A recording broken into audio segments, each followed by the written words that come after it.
And we are back. It's the Brazil Expat Journal, the beat.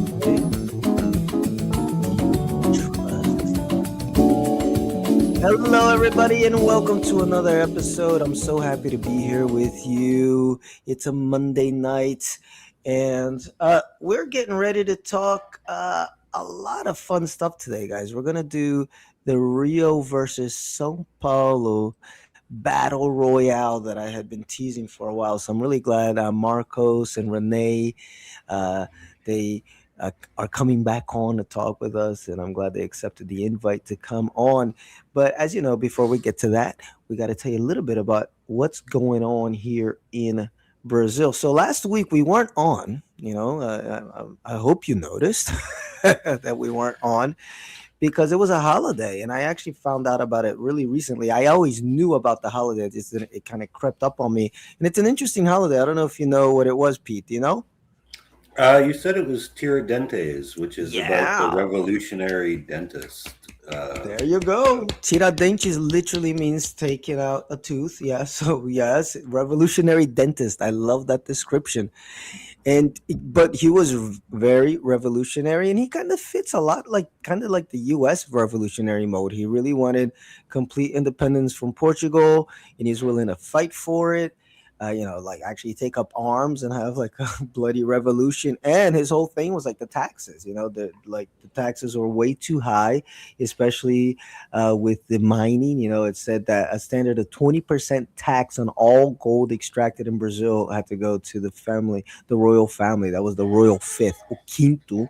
And that derrama, it was one of the most feared taxes, and it was the immediate cause of the rebellion. It was a mandatory collection of back taxes imposed when the region failed to meet the annual quota of 100 arrobas, about 1,500 kilos of gold. Under the derrama, soldiers could seize personal property such as jewelry, furniture, and tools from any citizen to make up the deficit. So there's this whole revolution that was set up, but they caught him before it went off, and he was hanged and quartered. And he's a national hero, and he was able to. I think the queen offered a pardon to the members. But he took responsibility. He's pardon everybody else, let me go. So Tiradentes happened, and while Tiradentes happened, guys, I took the day off. Like I got to take the day off because I work a lot. I see you there, Marcos. I just put you there, but just let's do a little bit of this, guys. Check this out. On the day off, I've been getting into this thing about like just visiting places that are kind of close to Sao Paulo, not too far, that you can get to easily. And a service that I use that I really recommend, and I've talked about it before, is Blah Blah Car. You download this app, it's BLA, and you order the car, you set up a meeting location. It's very safe. It's like Uber. Everybody that's in there has to be registered and this and that and the third. And it's safe. It's like you're not just like catching one of those buses under the we're going to talk about Rio and in Sao Paulo, one of those vans that go down Avenida Brazil. I'm sure Marcos has a lot to say about those vans when he comes on. But we took the blah blah, and we went to Campinas, and I want to just show a little bit of Campinas, just this part here, which I thought was really cool. And this video is on my page, so you can watch the whole video here. But watch this. We met a writer there who's going to be on the show. And Hello, my name there he is. is writer.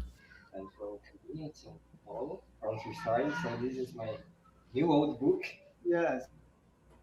Black Heroes. We talk about the fight of two people that worked a lot against from Brazil to accept the freedom and slavery. So this is nice book, and if you want one, contact me. This is it was my first book, and you will discover a lot of amazing histories that you don't find in books and cinema, whatever. So So, guys, I came to Campinas just to get this book and to meet this author, and he will be on the DJ at some point. So I'm going to read the book first. I got some good questions for him after. I'm excited. Thank you so much for thank inviting you. us here.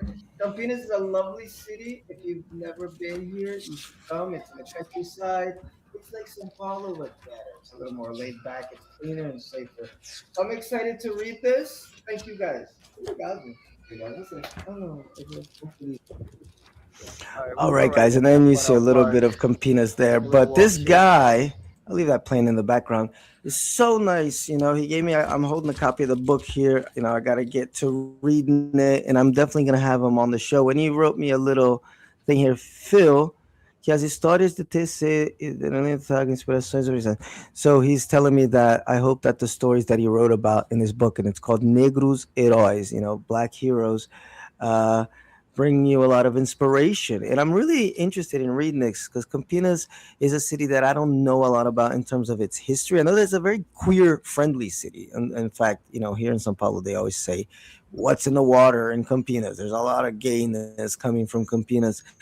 And I know a little bit of that history because they were responsible for some of the first gay prides in Brazil and Sao Paulo, at least. I don't know if in Brazil, but definitely in Sao Paulo. So they definitely have a history, very political history.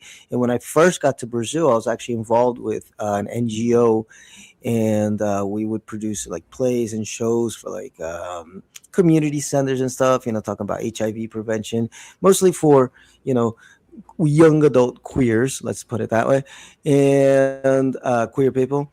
And so I went to Campinas once with one of the organizers, Deco Ribeiro, really cool guy. I'm still friends actually with his husband Chesler, who's a very cool designer, that lives, I think that he lives in Diadema now, and very cool couple. And they worked a lot with the community there. So that's when I first got to go to Campinas, and I just fell in love. It's a very laid back city. But we're not talking Campinas tonight. Okay, tonight we're talking São Paulo and Rio. So I'm gonna get these boys on because they're waiting patiently. They're like, we all gotta work tomorrow. So let's get the show on the road. Boys, unmute yourself and introduce yourselves. Start with Renee and then Marcos. Everybody knows Marcos already, but he's got to introduce himself too. So do that first, gentlemen. Hey, what's up, What? everyone? What's up? What's up? Based in Rio de Janeiro. I'm a co-founder, executive director of Hip Hop Loves Foundation. We do hip hop, sports, and work, arts and workshops for youth around the world, but in particular here in Brazil and Rio, in different favelas, and also the CEO of RJS2 Enterprises. We do consulting, financial strategies, and credit work. Thanks for inviting me here tonight, man. It's gonna be fun. Man, I'm happy to have you on. And the show that you're on hit 2,000 views. It's one Nice. or more. And Renee's just doing good stuff. He's a good dude. I was supposed to meet him personally down here, but we kind of didn't cross paths because I was working that weekend. But we have a mutual friend called Craig that I did meet, and I got your Jamaican curry is Jerk sitting in my marinade. closet. Yeah. It's right there. We're definitely, yeah, jerk marinade. So we will definitely meet and get. I'll hand that off to you. And Marcos, I'll be out there who's this month. Marcos? All right, I'll be here. I'm here. I'm here. What's up, Marcos? How you doing, guys? Not too bad. Introduce yourself. Amazing. And so, yeah, Marcus, I'm here again and again and again. Yeah, I'm the director and teacher of Instituto Araquara. Yeah, I'm Portuguese teacher for foreigners. Yeah, we teach Portuguese more in an Afro-Indigenous point of view. Yeah, very interesting. Uh, if you want to know more, just go for our Instagram that Phil will show later. Yeah, for you and hope. I know he will. And shortly, I want to talk about the holidays also. Yeah, real quick, because Oh, for sure. there will be a Add some holiday more there. on Friday. This Friday is holiday also. Oh Yeah, yeah, I was gonna talk about that. Thank you for excellent. reminding me. No, bugger, man. Go for it. Go But for it. It's mind Labor you, I Day. actually Go f- did work the last holiday, so maybe I can work this one too. Who knows? Yeah, but it's a holiday everywhere in the world, but in the United States. Why? It's not a holiday like 1st of May. Man, it's impossible. Like, tell me. Yeah. Oh well, we have Labor Day, but our Labor Day is the first Monday of September, if I'm not mistaken, Yes, same in because that's when Canada. school starts. Yeah, that's when we kind of know it's the start of But school. in It's China, Labor Day. it's in May. Yeah, Everywhere in yeah. the world is in May. Everywhere in the world is in May. 1st of May. Yeah, in Everywhere. Canada and the US, it's in September because that's when you send the kids back to school. Yeah, it's just I So think it's a May 1st. weather thing. One I second, don't guys. know. I'm trying But to hook something up here. Sorry about that. oh Yeah, good. I don't know why that is that in the U.S. Let me actually Mhm. ask that. Why Yeah, is it and Labor it Day? was a holiday here in Rio also. Yeah, we had a holiday Yeah. last Thursday. So we had like a long week holiday. Yeah, we had the national holiday on Tuesday, yeah, for Tiradentes, as you said. But in Mm. Rio, on Thursday was Saint George, yep, São Jorge or Ogum. Ah, no. Yeah, it's a holiday Yeah, also. and then when you get Yeah. the holiday on Thursday, everyone takes Friday off, so you get the So 4 day imagine, weekend. and therefore the holiday is on Tuesday. Everyone's Mm. taking the Monday off. So Yeah, imagine I what know. happened. The bridge, the So imagine bridge. what happened. The Yeah. famous bridge, the famous Brazilian bridge. By the way, guys, for those that were curious, it's because one of the first demonstrations in 1882 was held on September 5th, which was a date that was conveniently between Independence Day and Thanksgiving. So that's when like a lot of those labor revolts were happening in the U.S. and the rise of the unions and all that stuff. Interesting time, progressive era. But guys, tonight the topic is São Paulo versus Rio. These are two of Brazil's most bustling cities. They definitely have the most tourists go to them. One year it'll be like Rio has the most. The other year it'll be São Paulo. Depends on what's happening event wise. You know, usually the tourism in Rio is way more for leisure. São Paulo is way more business. But in either case, you get a lot of people down here. They're both very metropolitan cities. They're both cities that are able to handle tourists, and that's why they're very popular, and they're both unique in their own ways, and they're very different. I think that's something that's very important that I like to express on this show, how diverse people no how diverse Brazil is. I always The try to bring culture is guests. different Yeah, as the well. culture, yes, because I think people just go to one place, and I'm not saying just Rio or just Sao Paulo, just one place, and they think all of Brazil is this, and it's like, man, Brazil's different. Like sometimes just in the state of Rio, which is not that big, the north to the south of Rio will be like a completely different world. I'm talking about the state, not the city, but I'm sure Marcos can talk about that too. So Brazil is very diverse. Keep an open mind. And also another thing, and we're gonna have a little fun tonight. We'll definitely be throwing shade at each other a little bit. Is that if something's not for you, just it doesn't mean that you hate the country. It's just like, okay, I'm not big on going to like Delaware, in the U.S. It doesn't mean that I hate the whole country, right? It's just like, okay, that's just actually Miami. That's a very popular city. That's just not my vibe, and I guess it's no secret those that listen to the show that yeah, Rio's not my vibe, but it doesn't mean that it isn't a cool city that you can enjoy. And that's why we got Marcos and we got Renee here to talk about, Rio. They're going to defend it the best they can. We're going to shoot arrows as many as we can, Peter. And Peter and I are going to be here defending Sao Paulo and why you should come here. And look at this, boys. This is what I did here. I got a little wheel, okay, with some categories. And I'm going to spin this wheel, and when the wheel is spun, you're going to have about 5 minutes between the two of you. We're going to start with Marcos and with Renee to talk about the topic. And of course, it's not, if you go a little bit longer, it's okay. But let's try to keep it to 5 minutes. Say what you got to say about the topic. And then Pete and I will say what we got to say about the topic from the Sao Paulo side.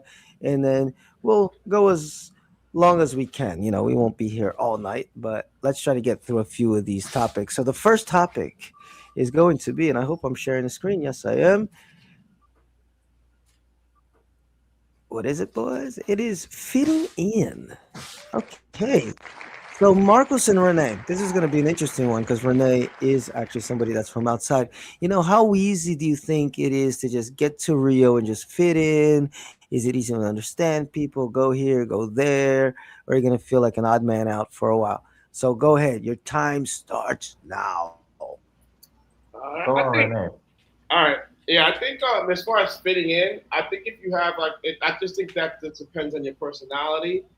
So yeah, if you're kind of an extrovert and you have an outgoing personality, I think it's pretty easy to somewhat fit into it to a degree, um, in regards to that because people here, especially in Rio, are pretty friendly. I mean, obviously, you have to mind the parameters of being a gringo and fitting in here. Even that there's levels to that. That's a little bit different. But as far as like the general like fitting in on like a just a social aspect of things, I think it's pretty easy. It's pretty easy. But when you get into other levels of like dealing with other circumstances in Rio, I think then that's where things can get kind of complicated, so to speak. Yeah, I would say that the best part in Rio about fitting is that you can make a best friend forever in one night. Yeah, It This is is like true. something that's unbeatable. Yeah, you can make a best friend for the night. Yeah, and that's it. That's about fitting in. If you have yeah, the knowledge, yeah, to go to the place, to the right place, to be in the right place. Yeah, it's good. Yeah, so I think it's pretty easy to fit in in in Rio. Yeah, and when I was in São Paulo, it wasn't that easy, I must say. I agree with that. And let me ask you, Marcos and Renee. Well, right there, like, what are people genuinely helpful? Like, is there anything you need to watch out for as far as just getting help from people? Because I know that's something that tourists, especially, like, they get worried about. Like, oh, who do I go to help? Where can I go? How can that go down in Rio? I I think think in general, I think just for general help, I think it's pretty easy. Uh Um, huh. in regards to that, I think when it gets to something that might deal with some financial situation stuff, that's where it can get a little tricky sometimes. If I there's can. if there's a way to like where someone can benefit from something where it could be somewhat transactional to some capacity, that's where you have to be a little bit mindful of. But in general, yeah, it's pretty easy. yeah, I What do you think Rene say? got a point when he said like about the financial. Yeah, because I think this is something that's something about Rio now. Everyone thinks that only their moms raised them smart. Yeah, so everyone is smart here. Yeah, Yes. and smarter than smarter than Esperto. smarter than smarter. Esperto. Malandro, No, malandro. Malandro. Yeah. malandro. Yes. Yeah, so you need to pay attention. Always be careful. The thing in Rio, you always have to be with a guard high, all the time. Yes. This is the thing that São Paulo I think is for easier in this part. Yeah, but fitting in Rio, it's like so easy. Yeah, if you're in the right spot. So you need to know where's the right spot. So you need someone that knows the city, yeah, and can put you in the right spot and to be like, oh, feel good because you're in the good place. Yeah, you're safe here. This that sounds like an ad, and it's a good one because you got two great people here that can really help you out with that. One is Marcos, and Marcos. After I do my little spiel here, I want both of you guys to just tell us your Instagram so we can put it on there so people can follow you. But both Marcos and Renee, very good people, very knowledgeable people that are good to know down here that can help you out on different levels, because Marco's definitely with the Portuguese and actually getting you in the sauce type of culture because he's in there deep. He's, as they say, Carioca da Gema. See, I know some of my Carioca slang. And Renee is just a good dude that actually is down here to be part of the culture, not just, fiddling around and whatever. He's actually doing shit down here. So two very good people for you to know. So guys, tell us your Instagram handles, and if you want, write it in the private chat. If you can't, write it in the regular chat, because I know another guest had an issue with that, and then I'll just copy and paste it. Marcus, you want to go first? I gave you my Instagram on WhatsApp, dude. Okay. Okay, cool. There you go. And it's Valois. How do you pronounce your name? How do Brazilians pronounce your name? C'est français, mon ami. Valois. Valois. There you go. So guys, just go at Valois 432, and you're gonna talk to Marcos, and then we got Hip Hop Loves and Showboat 92 if you want to reach out to Renee. And speaking of reaching out, I do want to thank everybody that's listening. Anthony's on here. He said he's lived in Rio for 1 year. Now he's based in Salvador. We had him on the show, and we got to get him back because Anthony's a lot of fun. He's always a lot of fun on the show. And life is said she was dealing with a few health issues and uh, feeling better. So that's good. That's good. That's good. So I'm glad you're back. We did miss you on that one episode talking about food, man. That one I was like really thinking about you because you would love that one. So if you want to go back, we had a really Hmm. great episode with Tracy on food. Uh, so guys, Pete, now we're on. Come on. You Right. got to defend this city. Fitting in. Marco said you can't fit in São Paulo. I want your perspective because you speak less Portuguese. How do you feel about that? Yeah, I think it's definitely easier to fit in Sao Paulo because Rio gets so much more tourist traffic. Like most of the tourists who come to Sao Paulo are here because they're it's the gateway basically. It's got like one of the biggest airports in the world, and people come here for a couple days and they move on because they come to Brazil for two things basically: the Amazon and the beaches. And the best beaches, well, I don't know if they're the best because I haven't seen them all, but the most famous beach city is Rio. So Definitely most Rio famous. is crawling with tourists 12 months of the year. And so people there anticipate it. Like they expect a lot of the people they see on a daily basis to be foreigners. Whereas here, they're still used to foreigners, but they expect them more to be, expat business people types, Mhm. and you usually only see them in certain areas.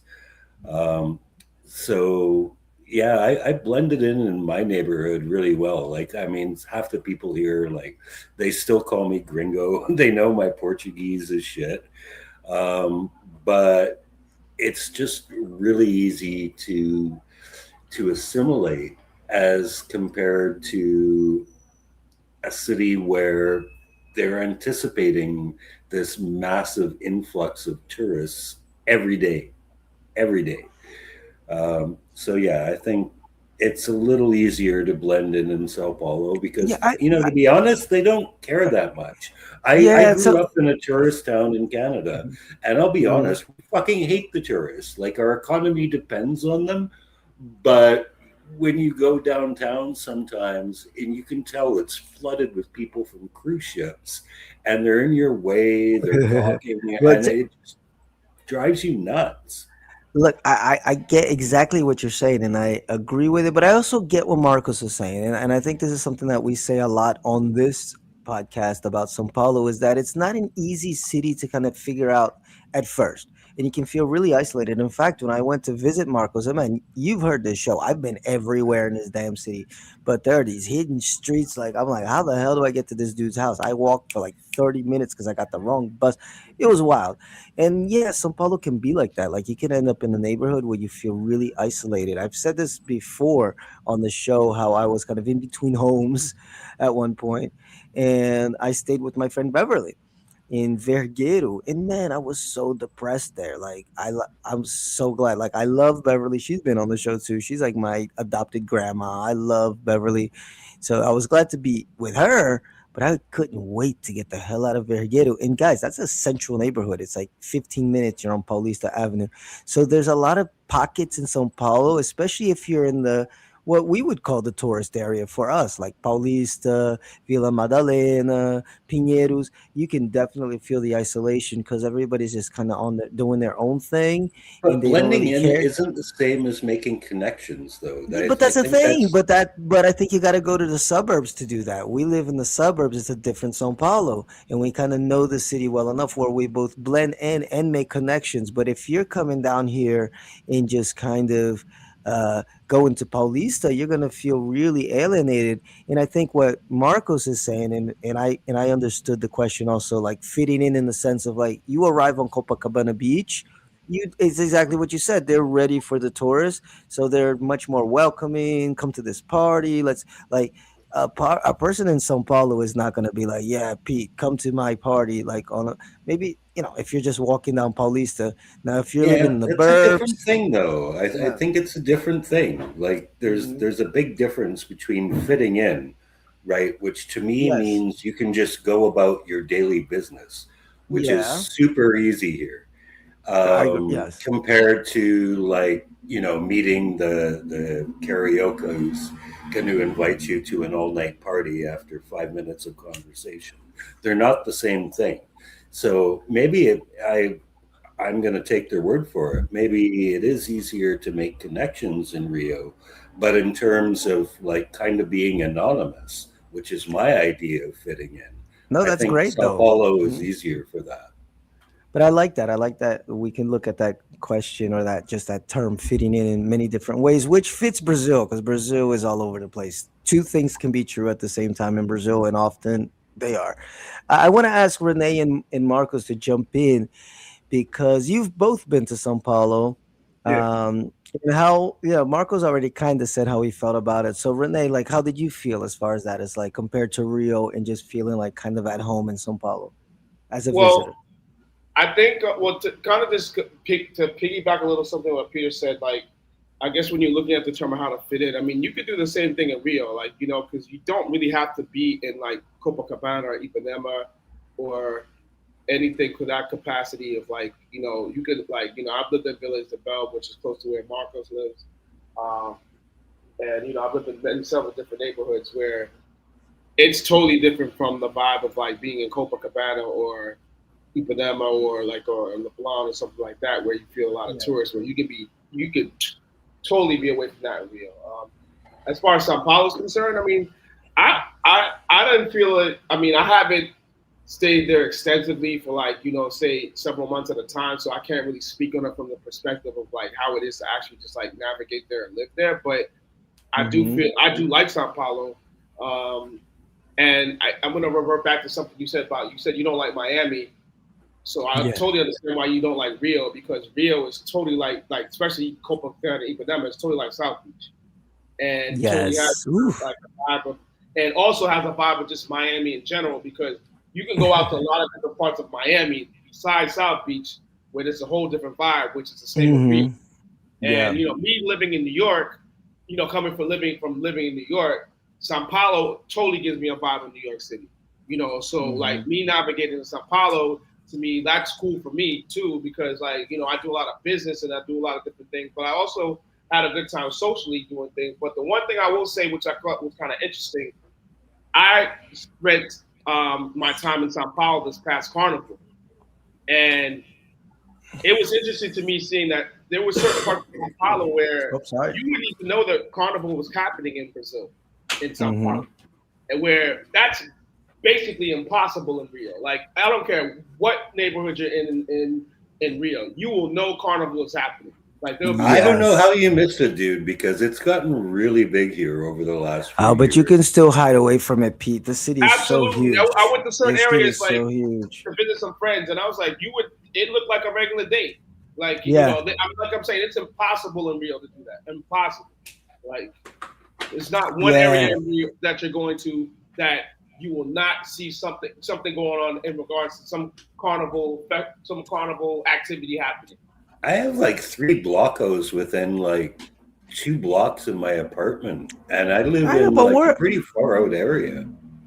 we're not that far out, man, and we're next to USP. Come on, we're next to the university. I don't think there's gonna be a Yeah, bunch of blocos here. Sao Paulo is huge. Even further down where I live a little bit further down than Pete does. It starts to get really like it's but very if you go on the suburban. official website, there's an official website for all the blockos, which is where you get your schedule. Hmm. And I mean, there's like at least 110 No, taking they're place within. everywhere.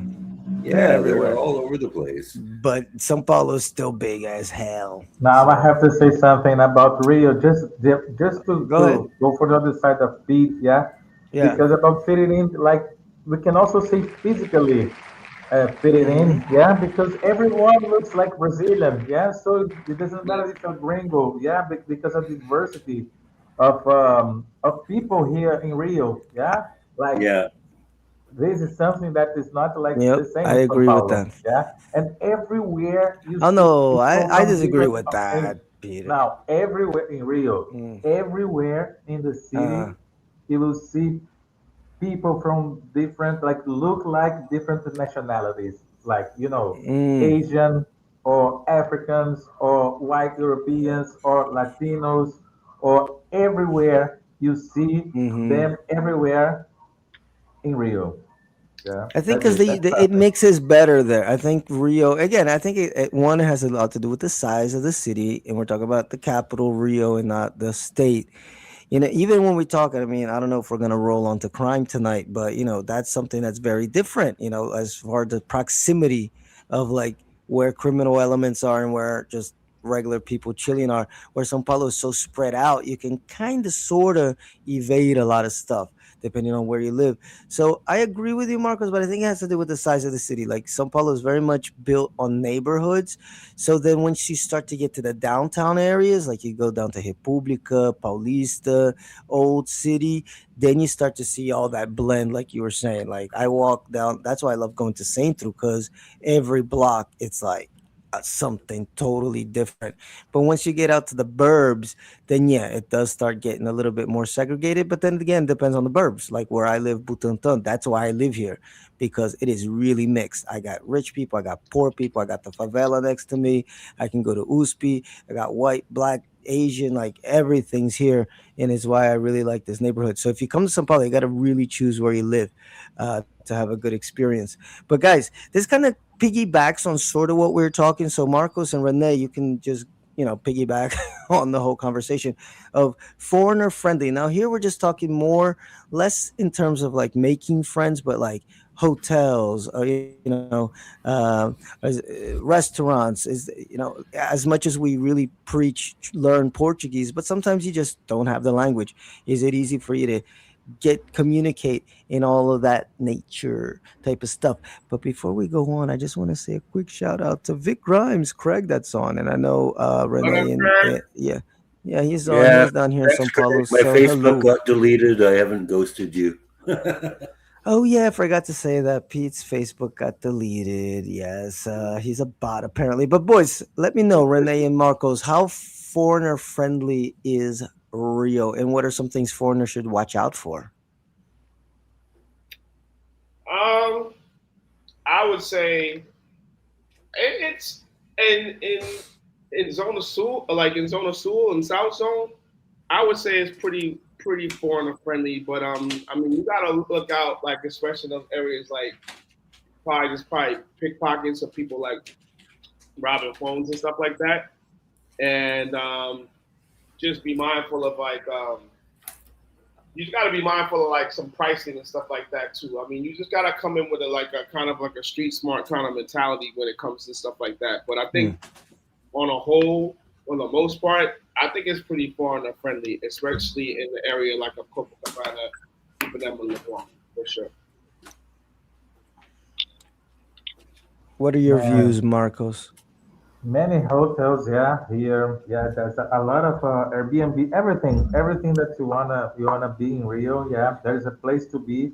Depends on where you wanna be. Yeah, they can be very expensive. Yeah, and then can be like cheap. Yeah, you just need to know the city where you're going, where you're staying. Yeah, if it's easy to get the metro, yeah, it's easy. Yeah, easy, super easy. The city's like, as you said, it's way smaller than São Paulo. Man, Rio, it fits more or less three Rios only in Zona Leste, São Paulo. Yeah, the size of Zona Leste is it's You can fit three, like the entire capital. in Zona Leste, only Oh my in your god. Zona Leste. Yeah, Yeah. like this. No, Yeah, that makes such a impossible. difference. I think of how the two cities operate, and I think even guys, I think that affects a little bit of the. And I know Pete's been in to Rio, so if you want to chime in too, Pete, your experience there. But everybody's very close, like Marcos was saying, like it's all mixed together, and you do just have to go in with an attitude of like, I know why I'm here and what I'm doing, or you can just get trampled by like just the mixture of it all. It's pretty wild. uh Pete, you went to Rio. You stayed what, a night there? Now I was there for 3 or 4 days. And how did you feel as a foreigner? Somebody again, like you speak less Portuguese, I Well, think, on the yeah, panel. I mean, I was treated as a tourist because I obviously was, but I think Rio's got like the hospitality industry down really well because that's like one of the biggest aspects of the economy. So like Hmm. the guys that run the little booths on the beach where they watch your shit so Hmm. you can go swimming without getting your cell phone wet and losing your money. They're all really nice. The hotel service was great. Um, I was staying in cheaper hotels, and this is where it's a little difficult to compare because I've had friends visit Sao Paulo, and they were on like corporate accounts, so I was going to see them at their hotels, which are, I mean, wow, we have some amazing hotels. I'm sure Rio does as well, but I haven't seen them. So it's difficult for me to compare because I've seen like the highest Hmm. end hotels in Sao Paulo, which are fabulous. And in Rio, I was staying in like 90 real a night hotels. But I have to say, even in those places, the service is really good, man. Like you still got breakfast buffets for like 90 AIs. The staff was friendly.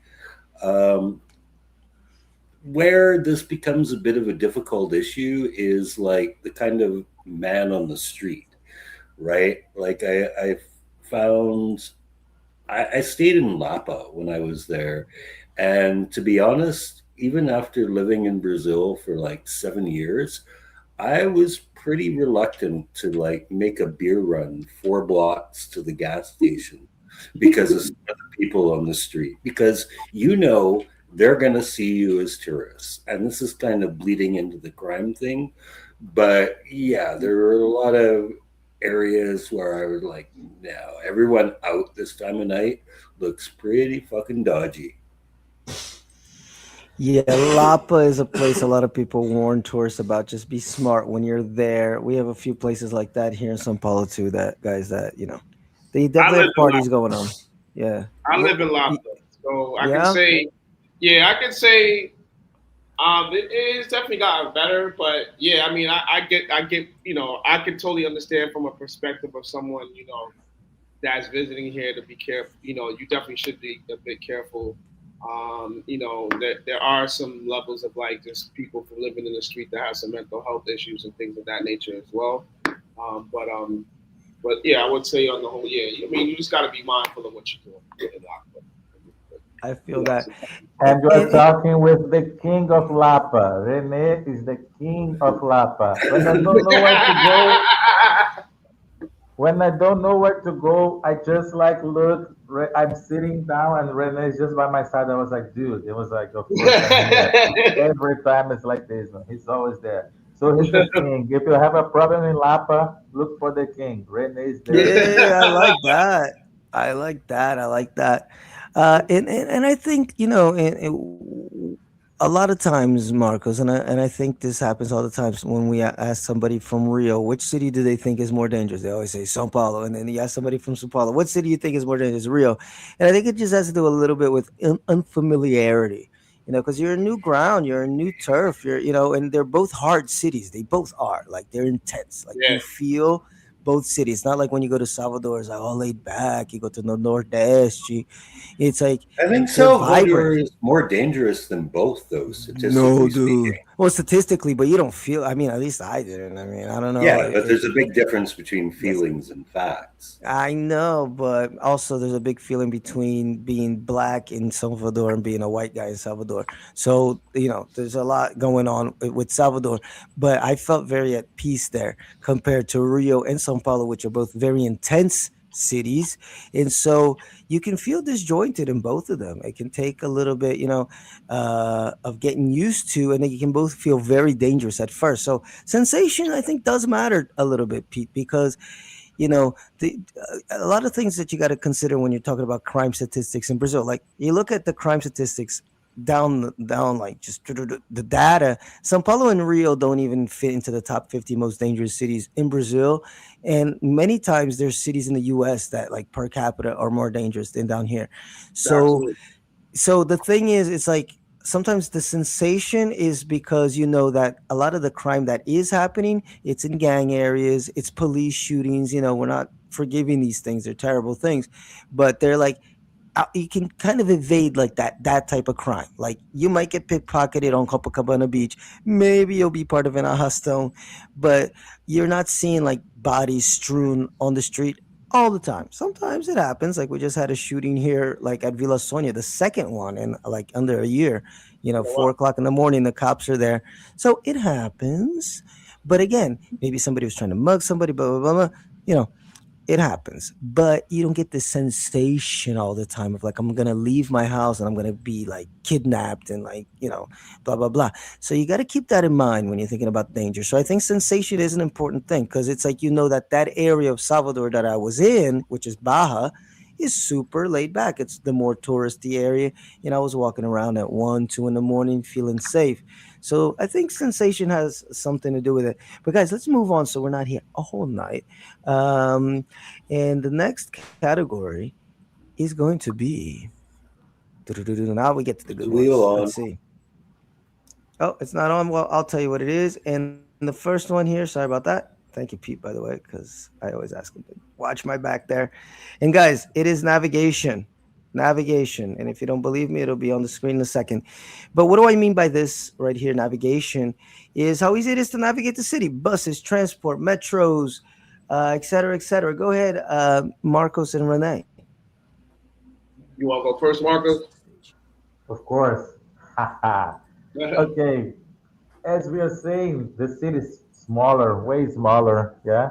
And there's two line of metros. Yeah. There's kind of like one line, but it's like they made like two lines. Yeah. And they said it's four lines, but it's only two lines. Yeah. Right, Mm. Renee? Yeah, absolutely. Yeah, it's two lines.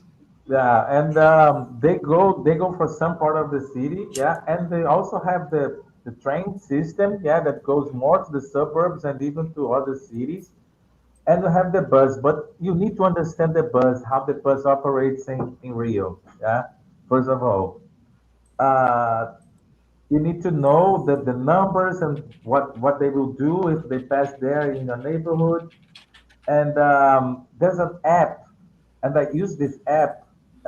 It's called Move It. I think you have Oh, I something like love this. Move It. Yeah, Move It And is. they make like, this is the way that the bus will pass by. Yeah, so you got the bus goes here, this street, but you see what's going on with the bus. But the buses they have no schedule in Rio. Yeah, they just come. Just believe that they come, that they will come. But don't think that will come like in an hour. Maybe they will come in an hour, maybe 40 minutes, maybe 5 minutes.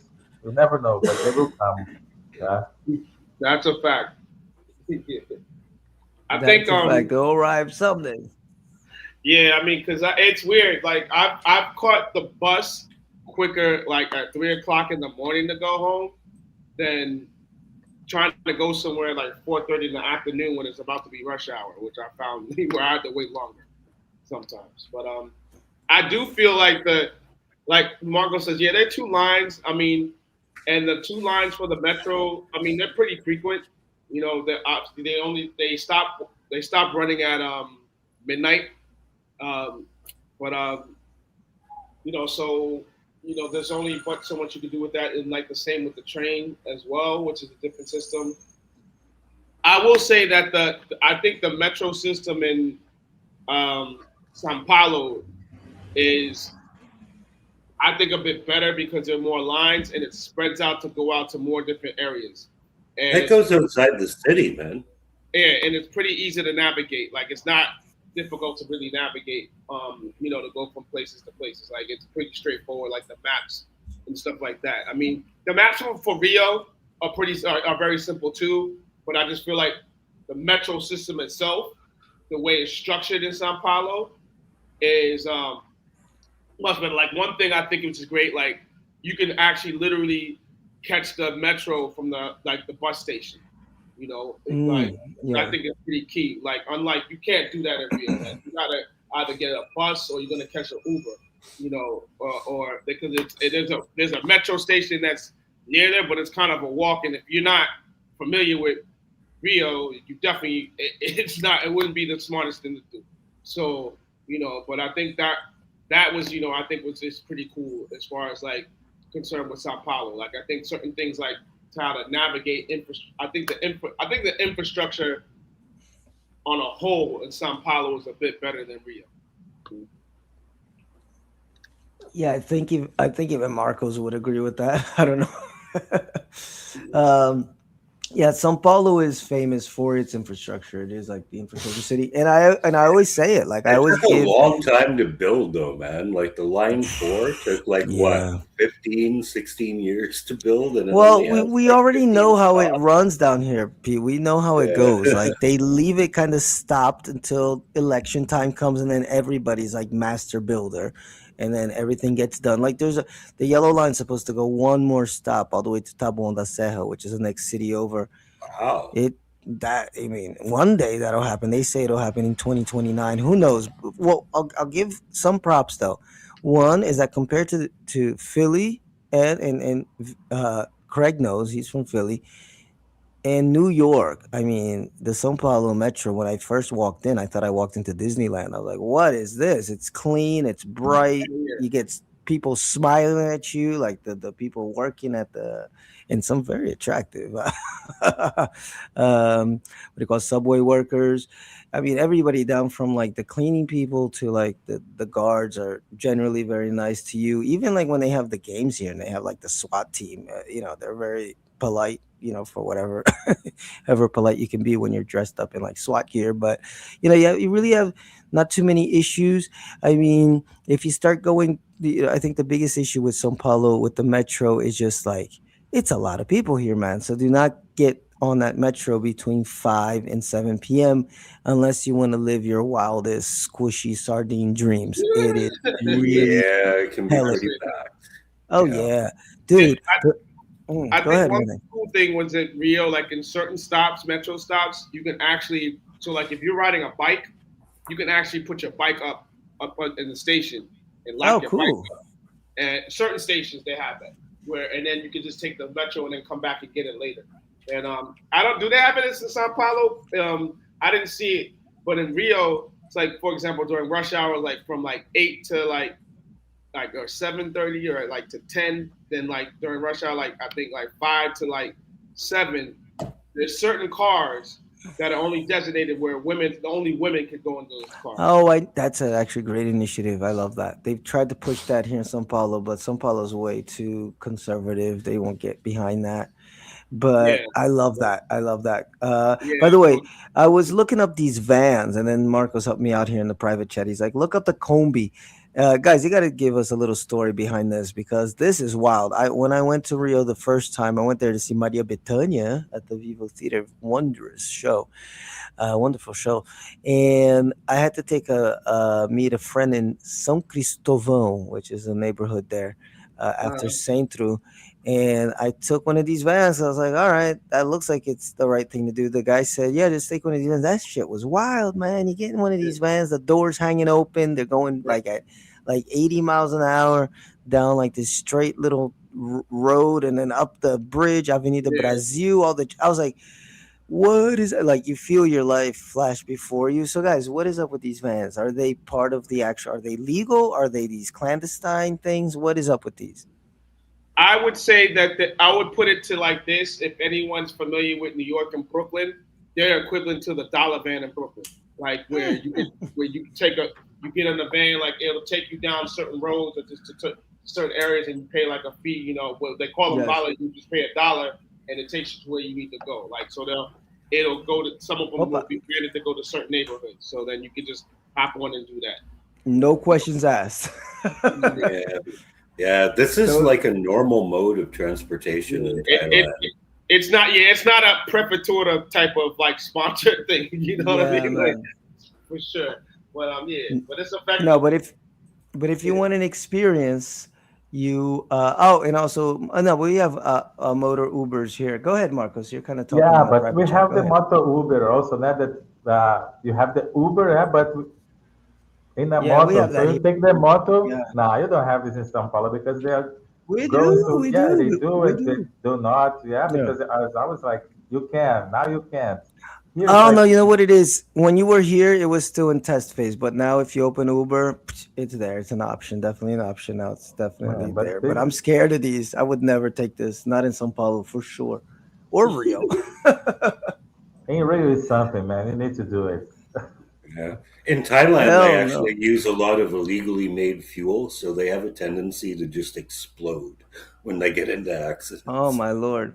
Yeah, what we Yeah. got here that's kind of clandestine that some people take are these buses that take you down to like Paraguay and stuff to like buy shit at Christmas time. You see a lot of these vans and they have a lot of these kind of clandestine, well, I shouldn't say clandestine, but they're just not registered, right? These vans that take you down to the beach. I was actually telling Peter this because he has an issue with his documentation.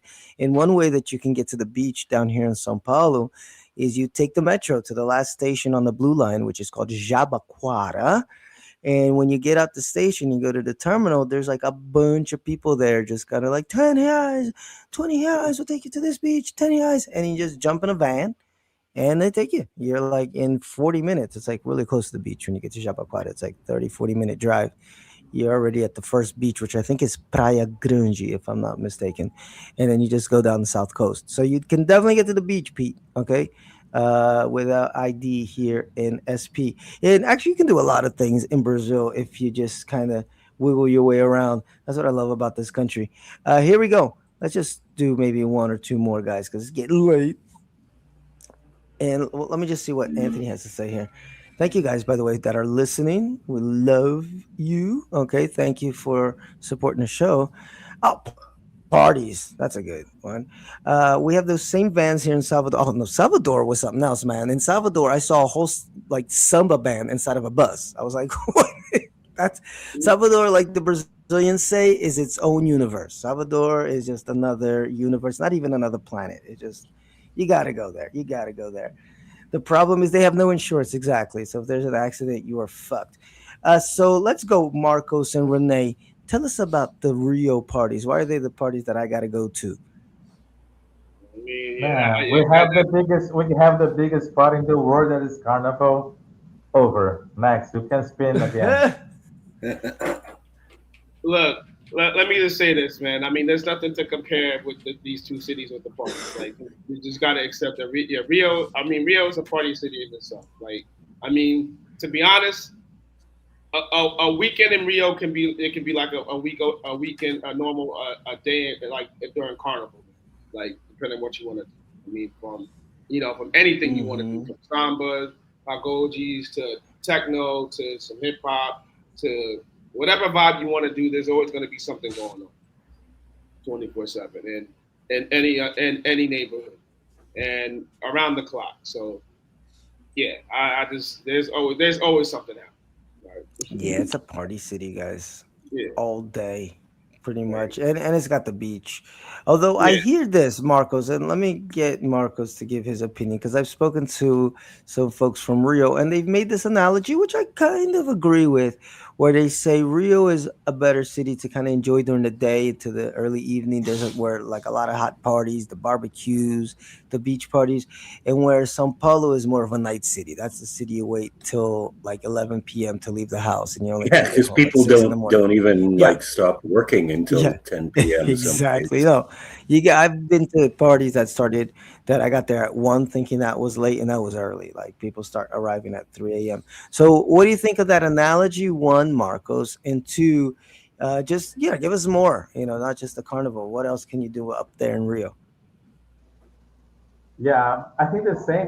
Also, we have like some late night parties also, but Hmm. as Renee said, it's around the clock. It's 24/7. There's Okay. always a party somewhere. Yeah, always. Yeah, you go downtown. Yeah, you go to Lapa where you said. Yeah, you go to Zona Sul. Yeah, you go. There's always something. There's always some pagode. Always some samba. Always There's something music happening everywhere. everywhere, everywhere, Absolutely. and 24/7. You Yeah, can beat no, it. I agree with that. When I was there, the second time I went, I stayed about 4 or 5 days. So I got to get a little bit more. I will go back to Rio at some point. I don't know when. I've been saying that for like 10 years, but I want to get out further. Closer where Marcos is and stuff like that. See a different side of Rio. When it comes to parties in São Paulo, man, I mean, São Paulo is one of the cities that has like the most clubs on planet Earth. But again, it's a bigger city, so there's always that. Okay, so take that into consideration. And I mean, I lived in a neighborhood once called Moema that a lot of cariocas love. A lot of cariocas end up living there, and it's a part. It's I think it's a neighborhood in São Paulo with the most bars per square meter. It's like every corner there's like every block there's at least 3 or 4 bars. It's incredible. So São Paulo, I think I think for me this one's a tie because São Paulo also just there's something going on at any time, anywhere. Of course, it's such a big city. Once you get out to the suburbs, yeah, it's gonna quiet down a little bit more because people are out here to live. No, it doesn't, man. I live Well, it directly over depends. a bar. I live Oh, directly what? over Yeah, the Laughing Cat. that And this is true. that place, like, I swear to God, I get woken up at like 6 in the morning on a Yeah, Wednesday by people still partying down there. Like, they stay open till the last person leaves. I And got a bar like the that day across of the the street. week doesn't matter. Yeah, I know. I got a place like that across the I know street, the but then they place. That's the complain. free chicken place. Yeah, free chicken place, man. But they kind of complain about it. So again, I think it depends, Pete. Like, cause you're the area where you are, even though it's the burbs, you're close to USP. So you're gonna get all the young folks. You're gonna get some of the older folks that clean their houses. So there's always something going on around there because of that. But you can hide away here. Like, there's definitely neighborhoods here that it's like after 9, 10 p.m. It's like you ain't hearing shit. Like me, like my neighborhood is pretty quiet. Um, but if you're on the other side of the river, I always try to describe São Paulo like this. There's this two big rivers that kind of traverse the city: the Pinheiros River and the Chiete River. And The on kind of TNT like is a this, ditch, really. they're both kind of nasty. You smell them before you see them. No, But no, then but the Pineros is it like at least it looks like a river. The Tietê has been like built over almost depends completely. where you. Yeah, it's uglier. But in either case, that's not the point. The point is when you're on this side, you're in the suburbs, and then it's a little. You can get these pockets of quiet, but you're also not always. It depends where you live. But if you're on the circular side, the inside of that river, that's where I kind of call like the central part of São Paulo. And then guys, Yeah, then it's like just like Marcos and Renee said, any time of the day, there's music, there's people dancing, there's people on Paulista doing karaoke, there's clubs at night. And I've done so many like just started at 10 p.m. one day and ended like 2 days later, just like bar hopping, going here, there, hmm everywhere, So you can have fun in both cities. And Absolutely. Marcos, I think a benefit of both cities, in fact, not just Rio, is how much of that is free. You can Yeah. just walk into a bar and there'll just be a band playing. And it'll be a really good band. It's not, you know. Yeah. I mean, Yeah, that's of course, of course, of course. But the thing is, like, the parties in Rio are beautiful because they are outside.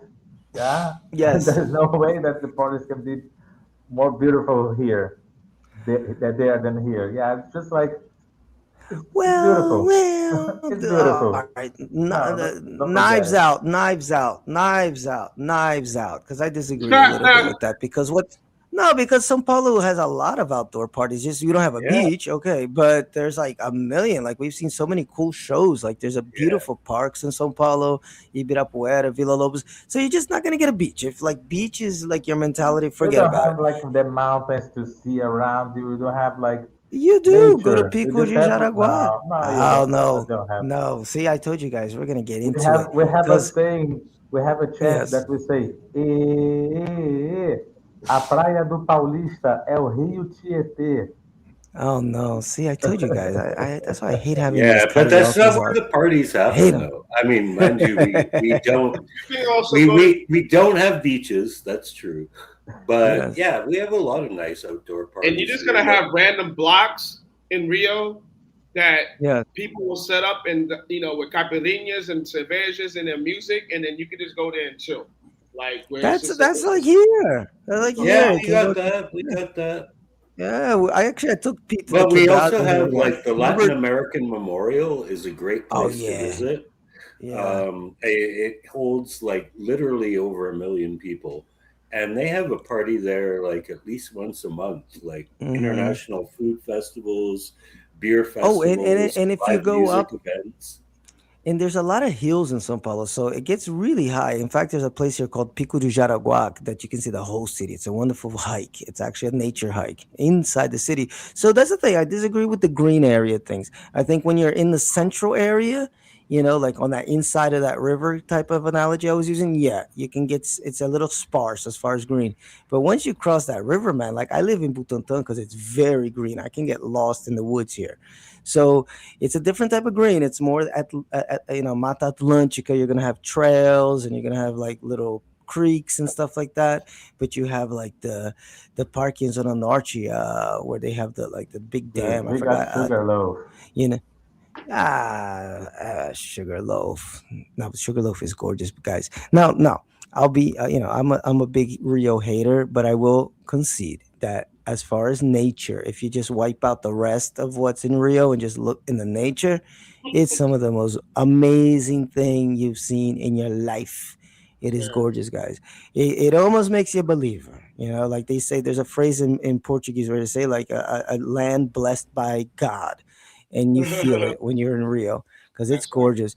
But don't sleep on São Paulo's green, man. There's a lot of beautiful green areas here, and a lot, not just like, oh, the one park that survived. No, like there's plenty of green in São Paulo. But again, it's what we always say. Rio is a city that you get off the plane and it hits you. You know what the hell you're Yeah. dealing with. In Sao Paulo, you gotta work for it, man. It took me about a year to really love this city. And there's Mm. some magical places here. Guys, let's do one more. Can we do All just right. one last one, which is rent and cost of living? Crime we kind of left We out of kind of here. touched We don't on want it. to, crime happens. We kind of talked about it. We sprinkled it here and there.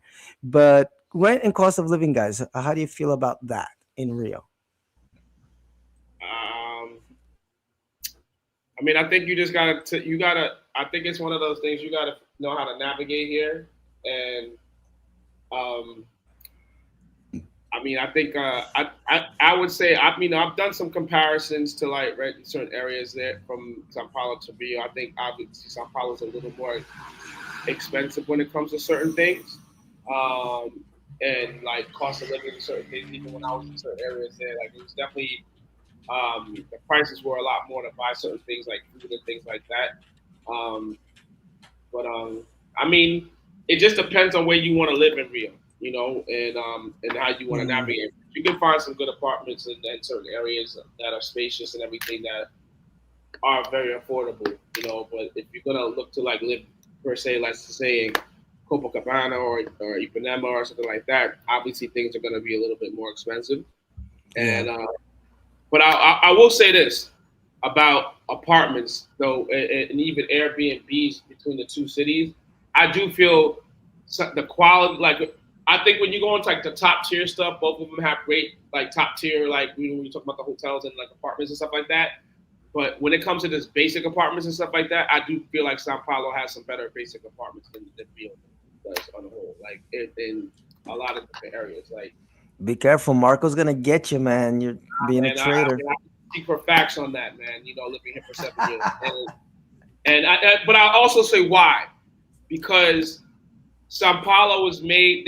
They've circumvented a lot of that stuff based off of business and people Yeah. visiting for businesses and stuff Hmm. like that. So I think they've created they've modernized a lot of different apartments. As I feel like Rio is going into that space, but Sao Paulo was already in that space. I feel you. I feel you. Um, What do you got to He say was about supposed that, to help Marcos? me, man. He was supposed to help me, man. huh? He was supposed to help me. I am helping you. I think I on the know. whole it is better, but there's certain things about it that are different, man. I gotta keep it a buck, man. All right. Renee, the check's in the mail, okay?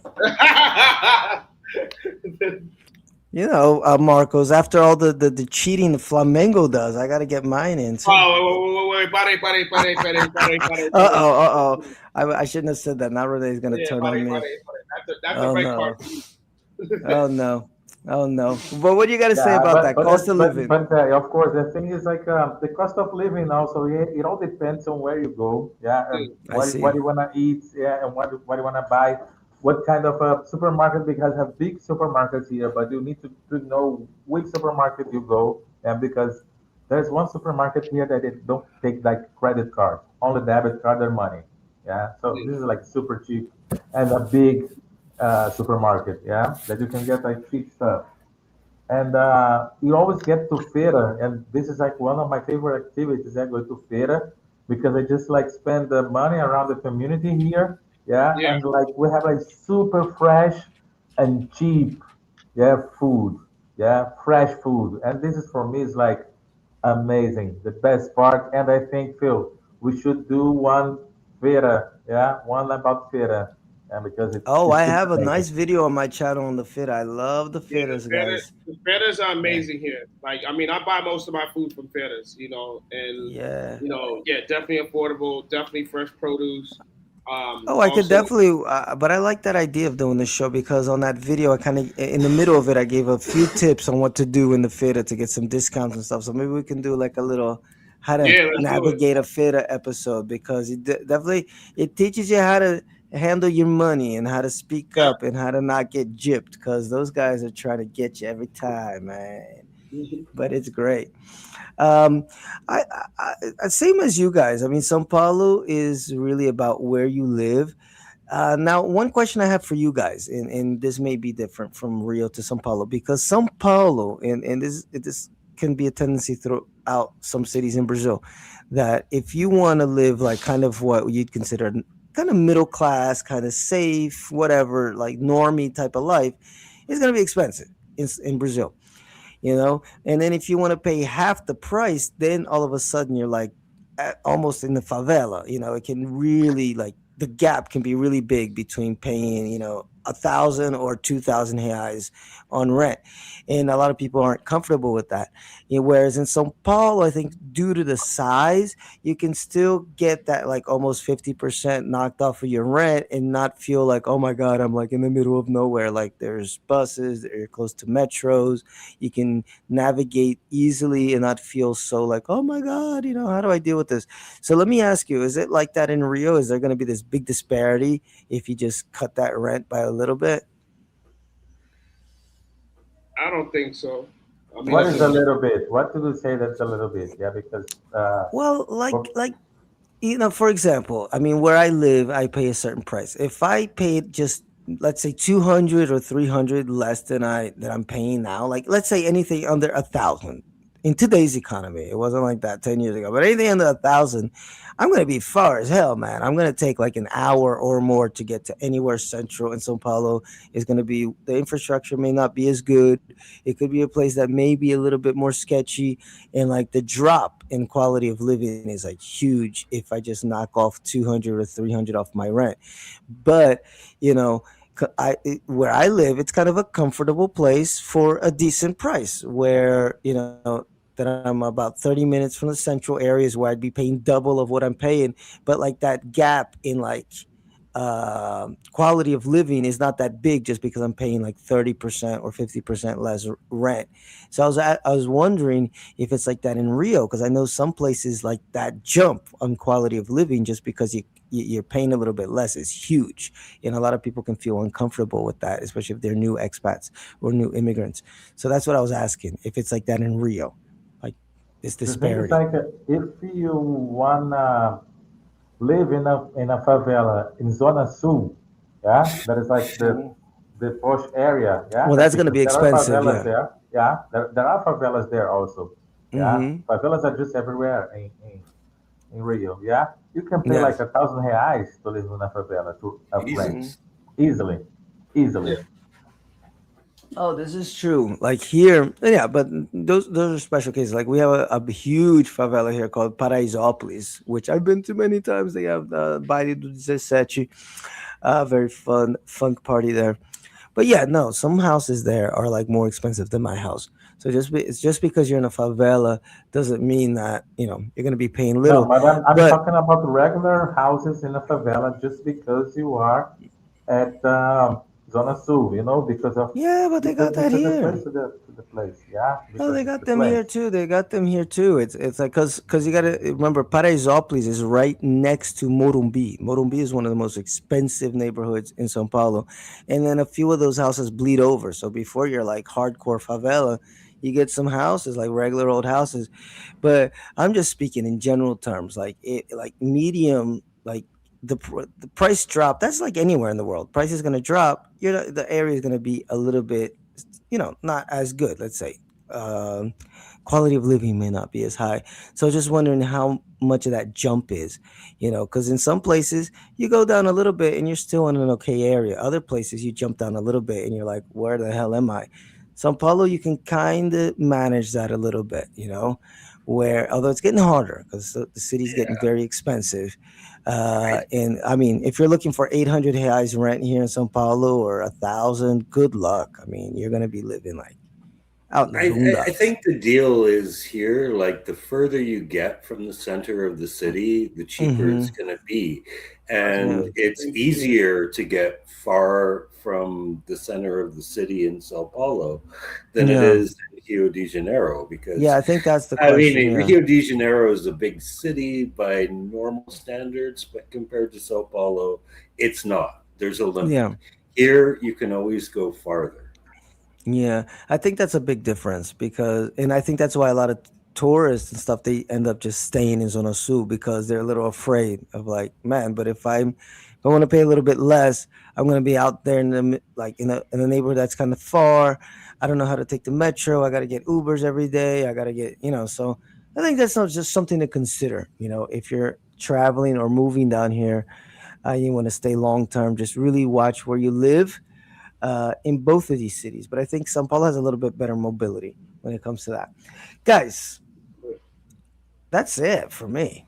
All right. I'm just very Sounds happy good. both of you on. I'm enjoying this partnership, by the way, guys. Yeah. I really reached out to some folks that I really love, Marcos and Renee being two of them, and just asked them, if whenever they can contribute to the show, but also, guys, for you guys to reach out to them and really, you know, talk to them because they're good dudes. In fact, I'm going to let you guys just promo yourselves a little bit while I open your Instagram pages here for folks to see. But they're both folks, people that are down here really trying to help. And that's something that you have to watch out for in Brazil.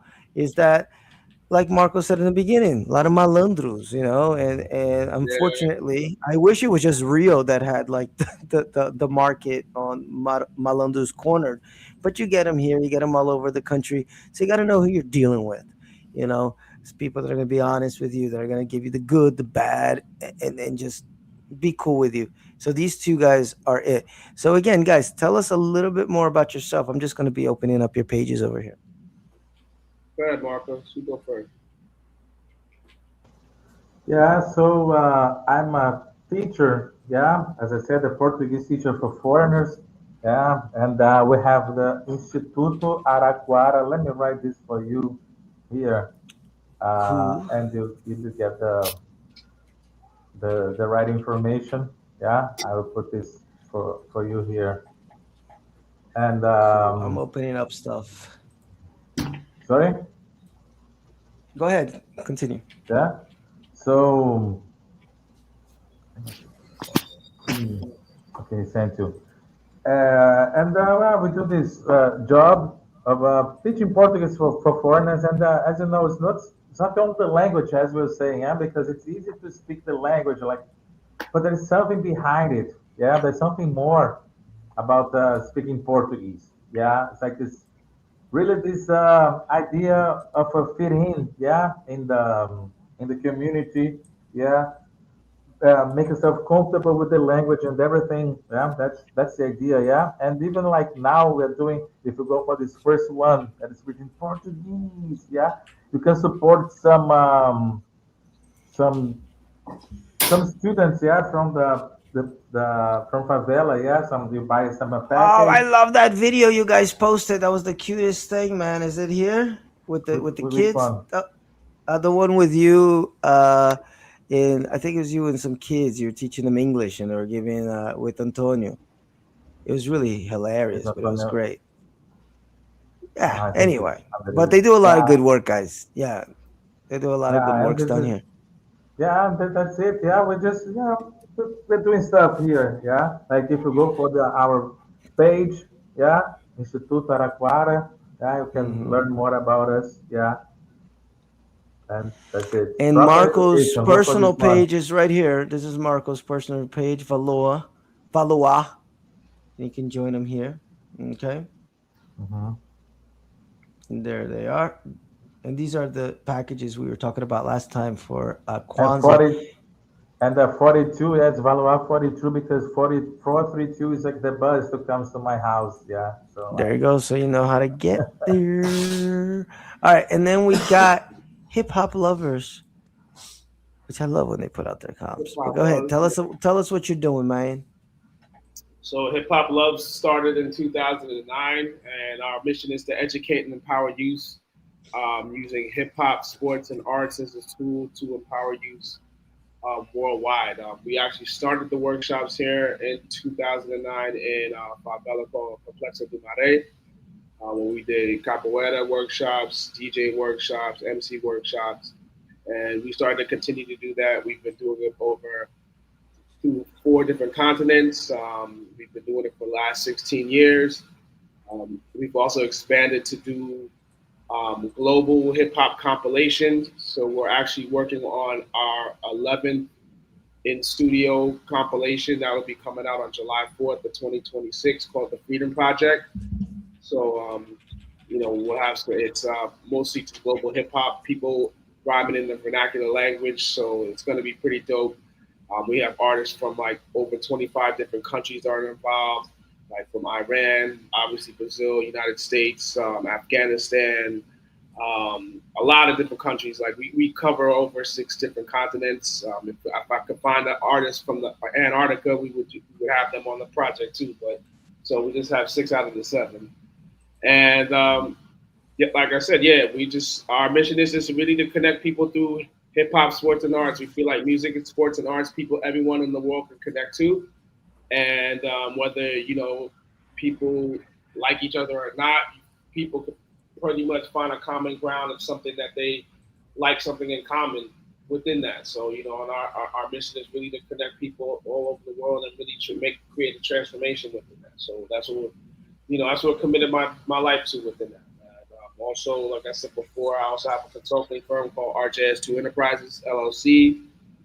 Focus a lot on brand marketing promotions, credit repair, actually financial strategies for small businesses. So that's something else that we focus on as well. I also been starting to do some content creation. I have something called Reflections of Renee. Basically, whatever comes to mind as far as like certain things that I feel like people are like dwelling on in life, and or just like to certain messages that could resonate with people. I put out a little weekly message in regard to that, and so it's just been developing nice. It's something that's fun. I mean, I think one thing in life nowadays that one a lot of people are like focused on like, okay, I gotta make this money or I gotta create this success or whatever the case may be within that. But I feel the most important key component within that is doing things that you really enjoy doing and having a passion for it, and let the money and all that stuff follow from there after that. So that's just something Sage advice. yeah, that's what I can say with that. Like follow your passion. Like a lot of, I mean, if you can listen to a lot of millionaires, billionaires, and everyone who, people who are just really successful, most of a majority of them talk about that. So Yeah, they all say the same thing. I remember Oprah saying that back in the day. She's like, just do what you love, and the money will everything come. comes around it besides that. Yeah, Yeah, don't I chase think the money, chase what you love. yeah, and it's a lot about energy, like and frequencies when you're dealing with that in this world, and you got to be tapped into the right energy within that. Like, because sometimes you're blocking yourself and you're blocking your blessings when you're doing things that you don't really like to do, or just things that just don't align with you. So, just keep that in I mind. feel you. I feel you. That's why there's going to be some big life changes for me. Now, And before we go, yeah, very soon, guys, we're making a lot of changes here. That's why I'm very busy this year. But it's also why I'm really trying to keep up with this show and being here every damn Monday because I really love it. Hey, look, before we go, guys, I meant to promo this a while back, but Pete actually wrote a book. called Chinese Rocks, and you can get it on Amazon. I'm gonna put the quote here, Pete. Now, real quick, Pete, because we do gotta go. Just like give me like the 1 minute, 2 minute promo for this book. What the heck's this about? What's going on? And guys, the links in the comments. Yeah, it's basically about the China that I experienced, which is gone now. I was there from 2005 to 2010. And they say if you haven't been to a Chinese city in 6 months, you haven't been there. Like it changes so fast. And this is really just about the changes that were undergoing in China at that time. It was the Hu Jintao era. And it's told largely from the perspective that I experienced, which was as a number of things: a family man, my son was born there, a university teacher, which I was, a person who lived in different cities, and somebody who experienced a music scene that also is kind of gone now. So it's kind of a time capsule slash bubble of a foreigner's perspective of what China was experiencing during this time. And, I like to think I contributed a lot of insight to the culture and the people. But it's important to keep in mind that, that's like a bygone era now. We need the Brazil Rocks version of the bygone era before COVID. Yeah, things Yeah. here don't change as No, rapidly man, as I they do feel in yeah they China. don't, but it's definitely a different city. Oh my god, it's a different city now. I feel it. That's why I want to get the heck out sometimes. But anyway, guys, um, love you guys, love you all. And like Renee said, just walk in the right vibration, guys. Good things will come. I mean, it sounds all woo woo woo woo, but it's not really. I mean, it Yeah. just means you're focusing on stuff. And when you're focused on some shit, you're gonna meet people that are focused on the same shit. And guys, welcome. Well, not welcome. Good night. It's the Brazil Expat Journal, the BJ you can trust. We will be on Monday. I thought that Labor Day thing was on Monday, but it's actually Friday. So thank you, Marcos, for reminding me. I don't work this Friday. And please, guys, go in the shorts. You're going to see a lot of stuff there that I've been doing with music, stuff that I've been doing with just going around little cities in Brazil, in São Paulo, so you can get to know them a little bit better. Check out the videos. Okay, always trying to keep the content up on here so you really get to know this country inside and out. Next week, I got something for you. I got something for you. I always got something for you. We're probably going to talk, Pete, some radiation poisoning next week. So, and aliens. So get ready. Okay. Oh, wow. So until next time, y'all, have a good Peace and love, night. y'all. All right, cheers. Thanks for coming Stick down. around for just a second, Renee and Marco. Stick around.